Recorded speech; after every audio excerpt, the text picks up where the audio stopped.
Arturia Keylab 88 Mark II. I'm going to do a, let's see, I bought this in February. It is 6 months old. Do a 6-month review.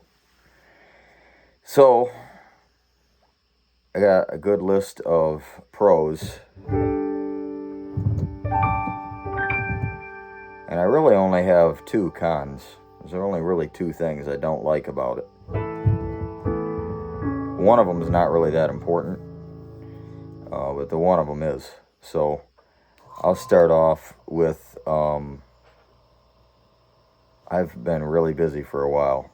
Tonight I'm wearing my local 25 t-shirt because I've been focused this entire year on graduating the apprenticeship program and becoming a journeyman, and that happened on Monday. So it's out of the way, and these last few months have been getting down to the wire for me, making sure I got everything straightened out that I need to have straightened out. So we're heading into my favorite time of year, the fall here. And I wanted to put this video out there, you know, because I'm not the only person that goes on YouTube and researches different keyboards and different instruments before buying something. And I've had this keyboard in many of my videos before.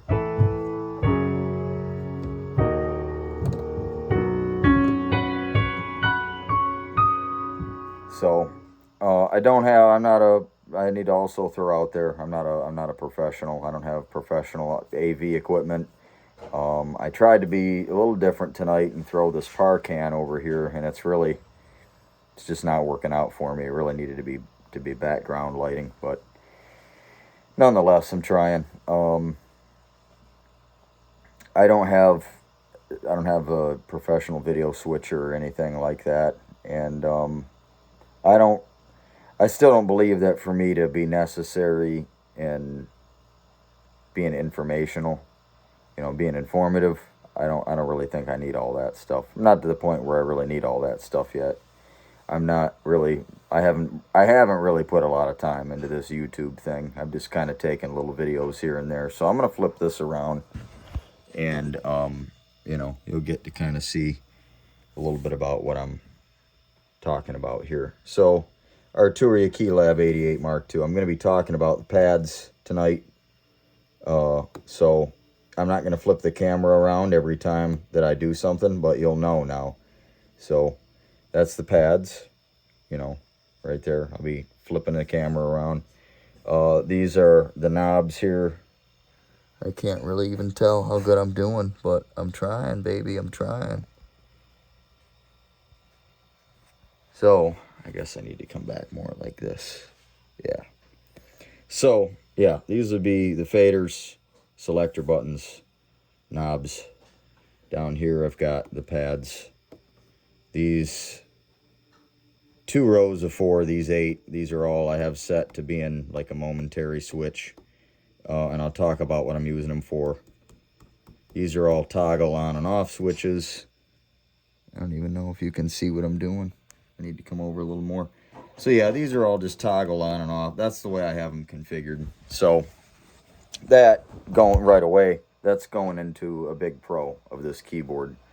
One reason I bought it was because all the onboard controls. I'm using Ableton Live, whether I'm at home here or whether I'm live. So that's what I use all the time. That pretty much is the synthesizer. And that's just the day and age that we're in. I've talked about that before in some of my other videos where I wasn't quite as focused as I am tonight. Tonight we're focusing on this keyboard. So, anyways, the one reason I bought it was I'm a minimalist, so I don't like carrying a bunch of stuff with me and hooking up a bunch of cords and having 3 keyboards and 2 computers and then I'm going to be getting at least 1 at some point because they are useful. But the Stream Deck, you know, I don't want all that stuff, you know. I like the 1 computer and the 1 keyboard, and that's just the way I roll. That's the way I like it. I don't think if I was, you know, touring with some big team or something, that I probably wouldn't be able to do it with them if they wanted me to, you know, have a bunch of equipment, even if they had people handling it for me. You know, I mean, I'm not into it. I've never been into it. So I bought the keyboard first and foremost, all the onboard controls. Second reason I bought it was because this was one of the only MIDI controllers out there that I could choose what color I got it in. And this is the one you're gonna have to Google pictures of it or something. But it's the Keylab 88 Mark II, not the Mark I, not the Essential. Keylab Arturia, Keylab 88 Mark II. And it comes in black or white. And so I like white. It looks clean to me. And especially when it's contrasted with the wood side panels. So it's wood grain with white, and it just looked really elegant to me. And I liked that I could get a keyboard that was not black or red or silver or whatever, you know. And the only reason, you know, I didn't really want the black keyboard was because they don't really stand out.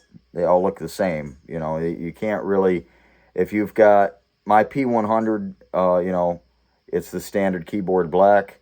The CP88, which I am looking in, I do want one eventually, you know, it's black.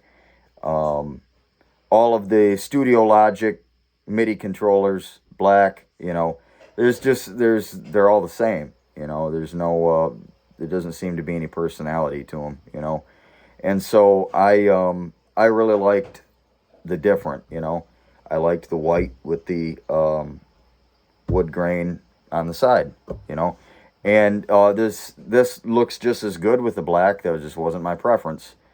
And and I guess it really depends on what you're doing with it, you know. Some people, if they're on a theater type stage that's dark, then they would need something that's darker like that, you know. And so me, that wasn't going to be me.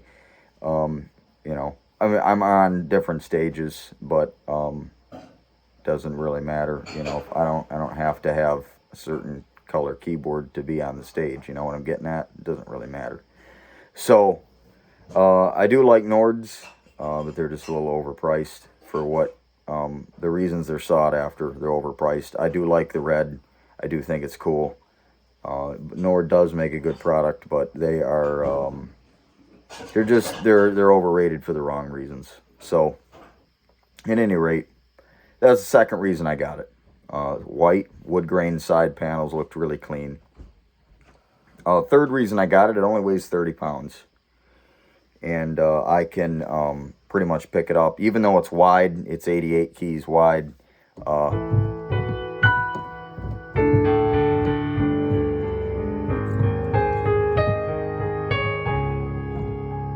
I could pick it up with one arm pretty much. You know, it just doesn't weigh a lot compared to my P100. And P100 is about 75 pounds, and it's a backbreaker. So, and it's hard to get a keyboard that heavy in and out of the back of any kind of car, SUV. It's hard to slide it in without tearing up the back of your seats or tearing the feet off of the base of the keyboard or damaging the base of the keyboard. So, I got it because of its portability. So far we got control, appearance, portability. And so those are some big things. USB powered. Another big thing, I don't have to have a power supply for this. So there's a lot of pros to it. I'll talk about the couple. There's one more pro. You know, this has aftertouch. And once I got this keyboard and started plugging it into my existing, you know, computer and running Ableton Live and running all of the VSTs that I run, things started to sound a little bit different. And so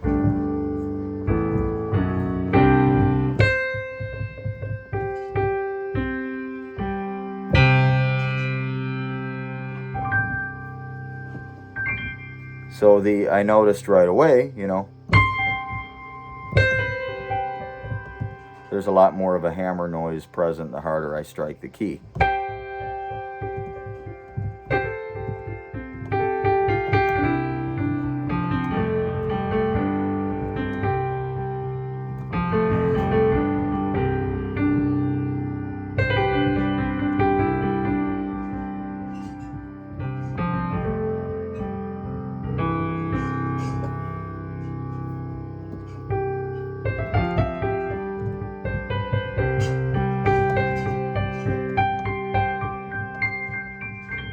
So I can't help myself.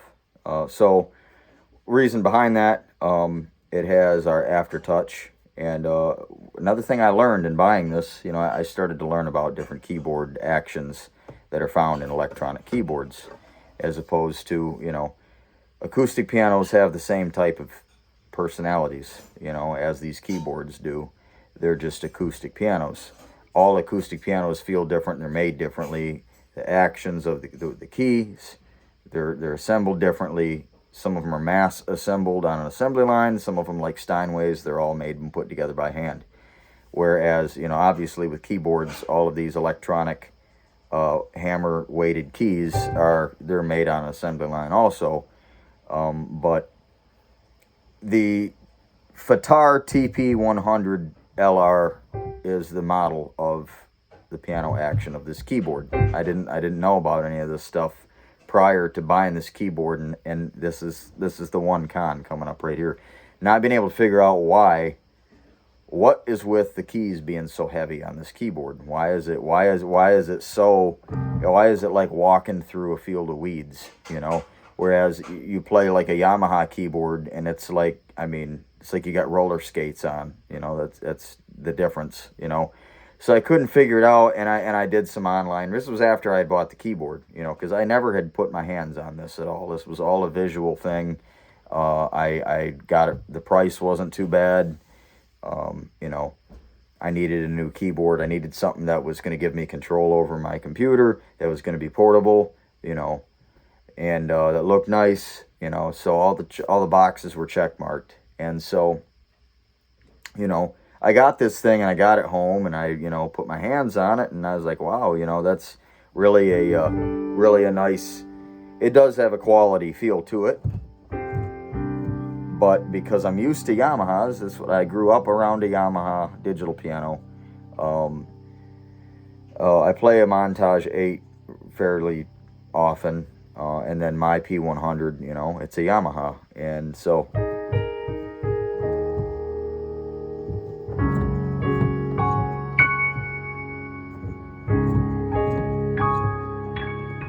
So I thought, well, I'll get used to it, I'll get used to it. And I did some online research because I wasn't getting used to it. And there were people out there that talked about adjusting the velocity settings. And I actually, here it is, the end of August. Back in July, I actually learned a really big lesson, and it was after the performance was done, This keyboard comes with the MIDI control center from Arturia, and that allows you to customize just about every parameter of this keyboard. All these controls that I showed you, you can go into this software that comes with this computer. Your DAW has to be shut down, though. But you can go in. There was a large jet going over. I didn't know what it was. Excuse me. And you can tell Fader 1 to send MIDI channel 1, even though MIDI channel 1 is usually the mod wheel. You can change all of that stuff, and so you can also change the different velocity settings. And I started messing with them, and there was a fellow on YouTube that said something about him having more. He felt like he had more control over the keyboard when he put it on the exponential setting. And through a Facebook Arturia Key Lab group, I found out that exponential is set up for people that play extremely hard, which I don't really. I play harder. I do play a little more loud. I have the tendency to be more heavy-handed, but that's not always. I'm not constantly doing that, And when you want to do, classical type of, maneuvers,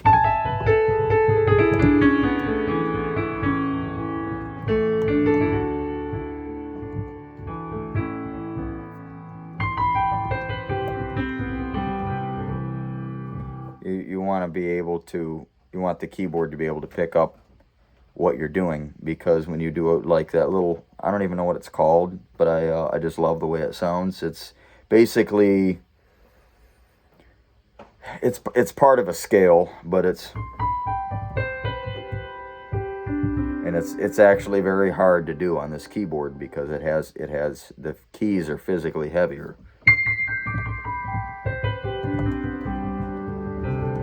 And you can do that in any key that you're in. You know, that was in the key of C, but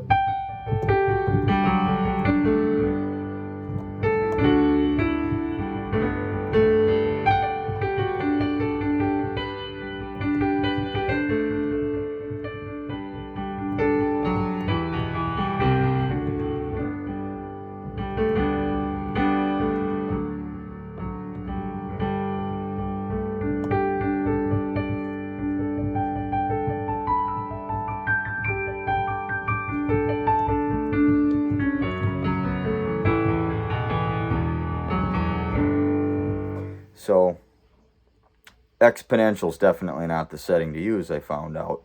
So what I was looking for was more linear. And so I took this thing to a youth camp, and we did the whole entire week, and I just was having trouble by, like, I think it was by the second night, I was just having so much trouble with playing, because the stuff that we played at this youth camp was there was some intricate stuff.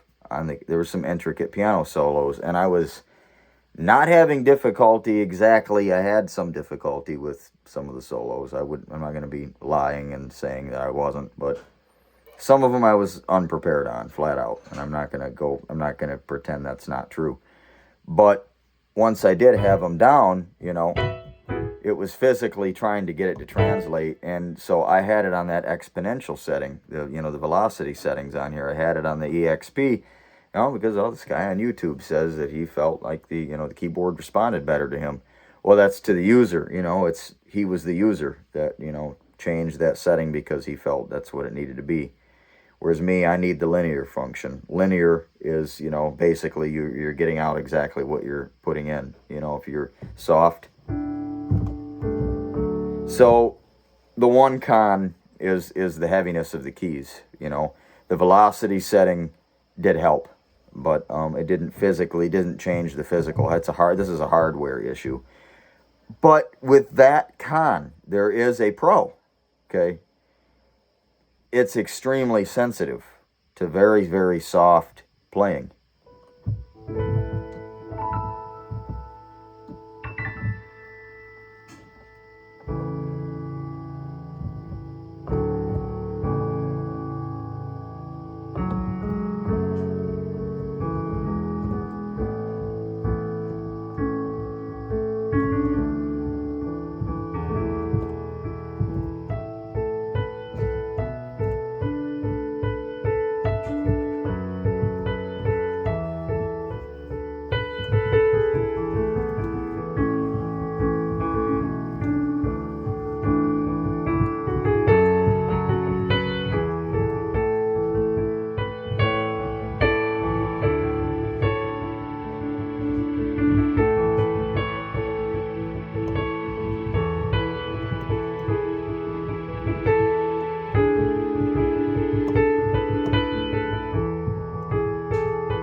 So you can get lost in it, and then it's gives you all of that extra personality when you're playing a little louder.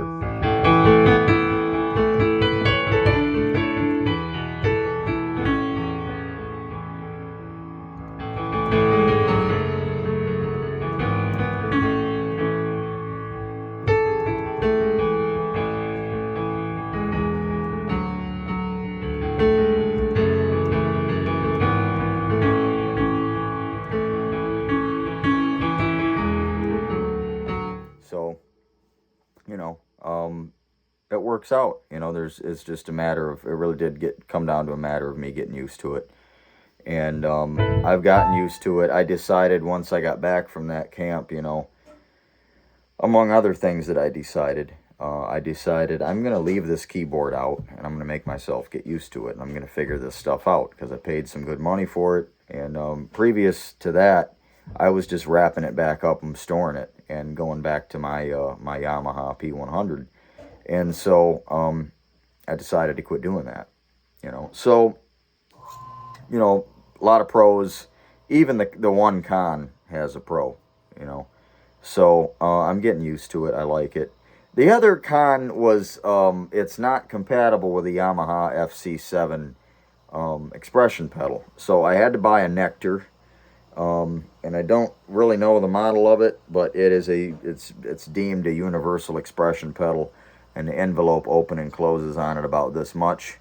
So, but it's no big deal. It does work. I did have to return my first one, but it does work, and I use it. I use expression pedals for filter sweeps, B3 volume, or like if I have something behind the piano, like these strings here.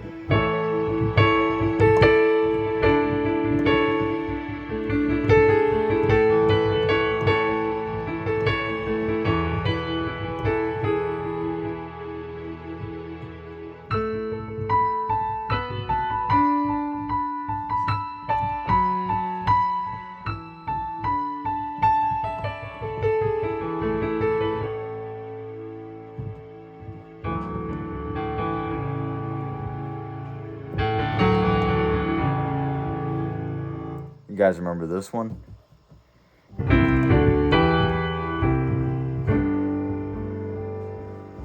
No one will remember this one.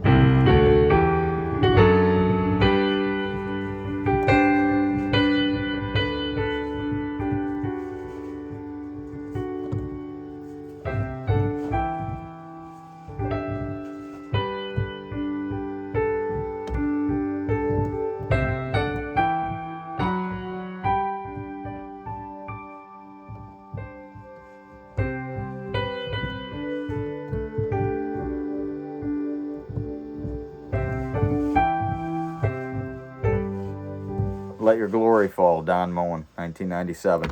So, I've got some old sheet music out not long ago. I was going over some, here's another one.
That was another oldie. Not quite as old as Let Your Glory Fall, but... So, at any rate, yeah, some of the controls. Another con. I don't really have to, in a live setting. I don't really have to. I don't really have to have a pad assigned to any of these faders anymore that follows with my playing, because of the use of these. These are actually drum pads. They call them drum pads, but they don't have to be used for drums, for beats or anything. So, like I showed you earlier, I use the first 8 for what we call a tonic pad, and it is a pad. A tonic pad, if you don't know what it is a pad that sounds. It drones in whatever key you're playing in. So this one from before was set up for the key of D. So you hear how it's very subtle, and that's because it's the proper way to use a tonic pad. It's supposed to always, even at the crescendo of the song, it should always be behind everything else. It should not be on the forefront. And that's not really a rule. I mean, you can break that rule if you want. No lightning is going to strike you or anything that I know of.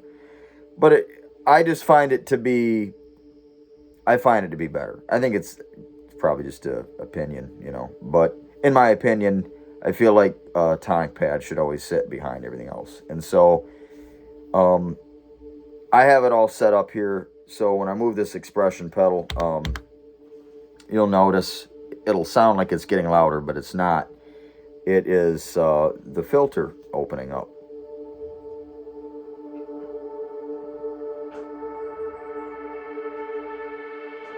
Okay, the volume hasn't changed at all. The volume is still at negative, I think, 5 decibels.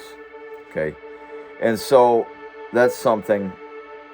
Having that filter assigned to this expression pedal really helps when I'm playing, because it gives me control over that. You know, I could be, you know, playing loud with everybody else, you know.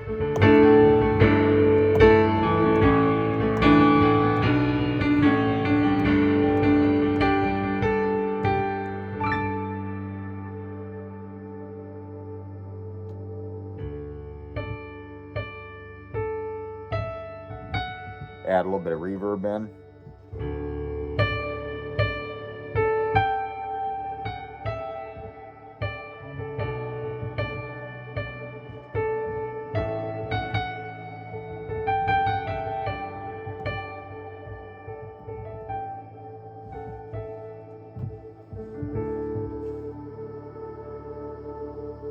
So, but there's two different ways that I have this configured, this tonic pad. So the initial filter opening and closing is here. But you've noticed it's a very high pitched sound with a lot of air, a lot of movement. Okay. So one of these faders here I assigned to the, that's fader 4, to the low end. So now it's even further. It's hard to explain, but now it's even loud. It seems to be even louder than it was before, but it's not. It's even more full. So this is, you know,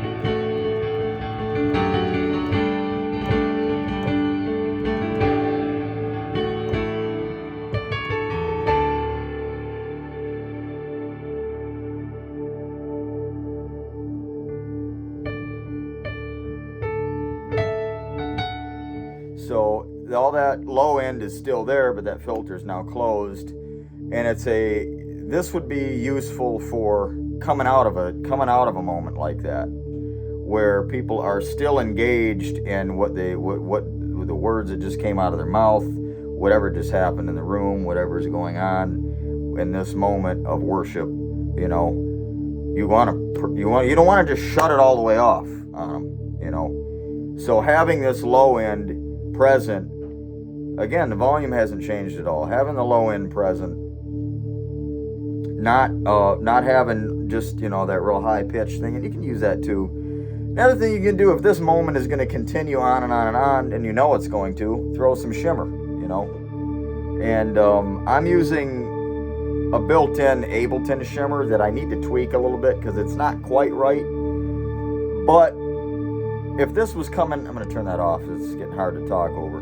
If this was coming out of like auditorium speaker, the part that I'm noticing that is not quite right, nobody else would notice. So that was just a little demo of, you know, tonic pad and how easy and super easy it is to use just because I have this controller. So that was one thing. Playing some of these pianos from Roland. So they are a lot more expressive now because the velocity on this keyboard is what I've been trying to get at, but my ADD mind won't let me quite get there. The velocity goes from 0 to 127, whereas on my P100 it only went to 100, 0 to 100. So that extra 27, you know, it gives, plus with the aftertouch. What's aftertouch? So I'm going to play these keys, and then I'm going to lean into the keyboard, and you're going to hear something.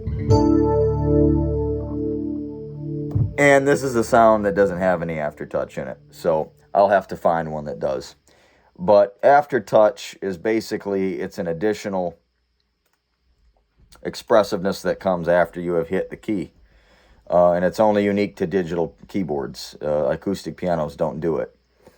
So we'll use one of my favorite patches, whether it sounds dated or not. This is Fantasia JV. So we'll do an A chord, and I'll lean into it, and it'll sound different, you know. You hear that?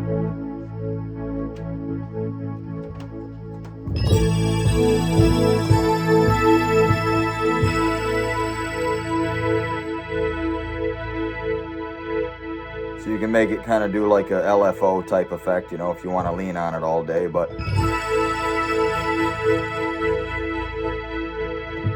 I don't really use it that much. But while you're playing the synthesizer at different velocities, you know, harder and softer, sometimes that aftertouch slips in there, and it creates a different sound, you know, in some of these synthesizers. It just depends on what synthesizer that I'm using, and if it has aftertouch turned on in it or not, with whoever, like the guy from Roland, I can't remember his name, but he set all these up, you know, many years ago.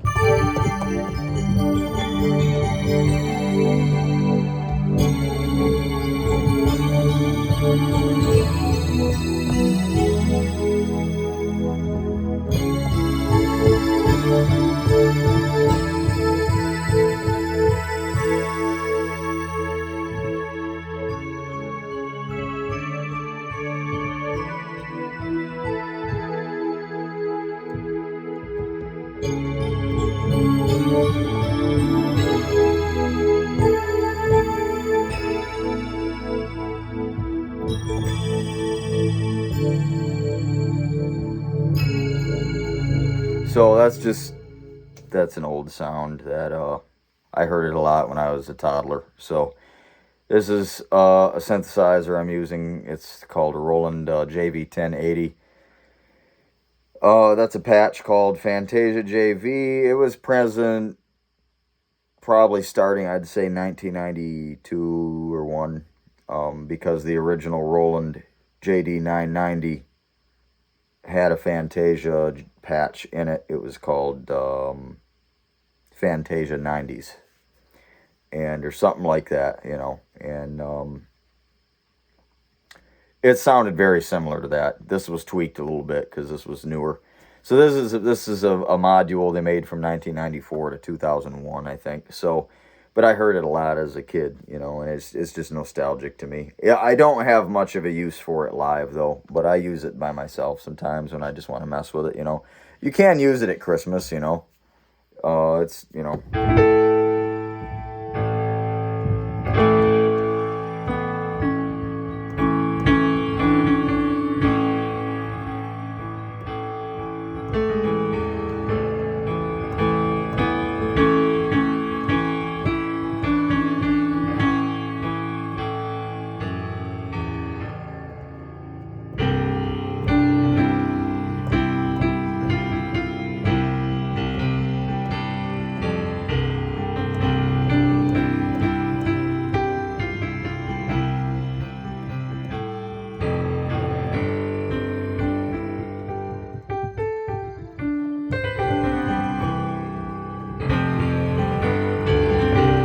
So, another side rant, but yeah, pretty much it. Half an hour, almost 36 minutes here, and the pros and cons of the Arturia Keylab 88 Mark II. Would I buy it again? Yes, I would. I would buy it again.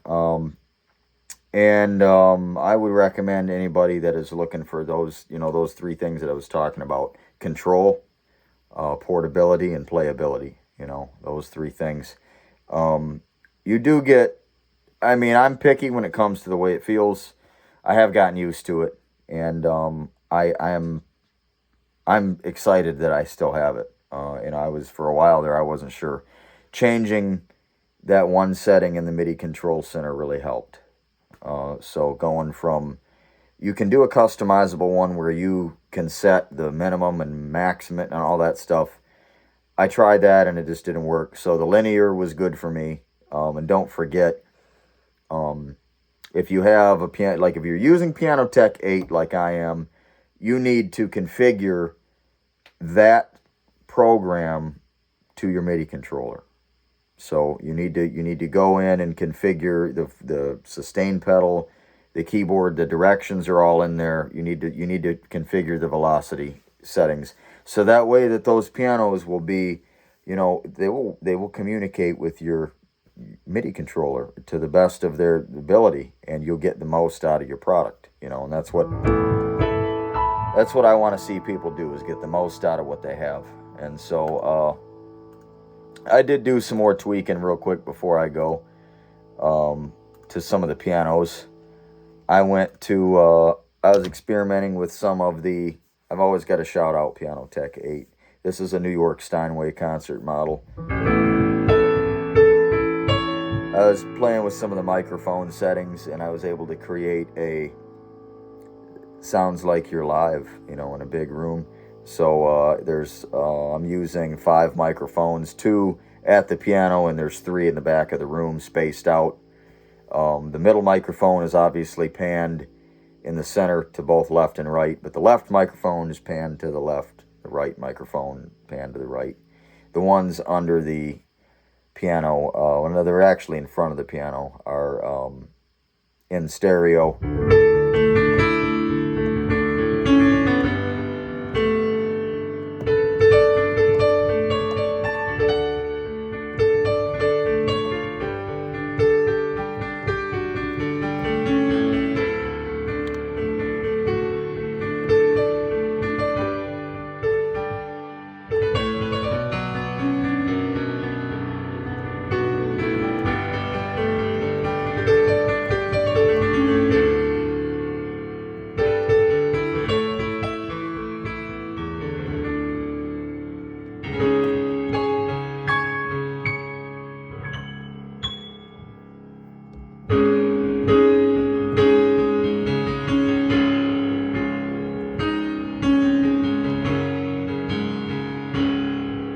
So that's the live sound. I played with it a little bit. I tweaked the other one where I have the lid open. I lowered the volume decibel because it kept peaking.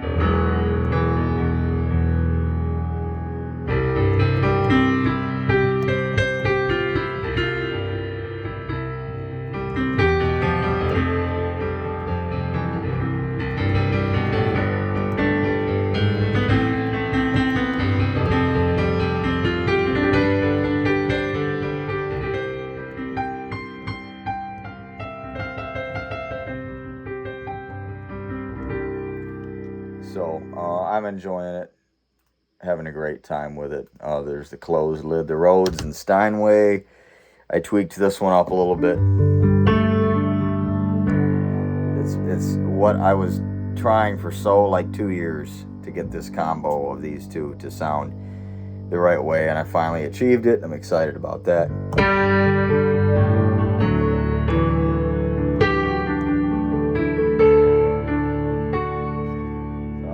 The greatest speakers in the world, but I'll get there eventually. So excited about this, and I'm getting very tired. I got to get up tomorrow very early. So yeah, but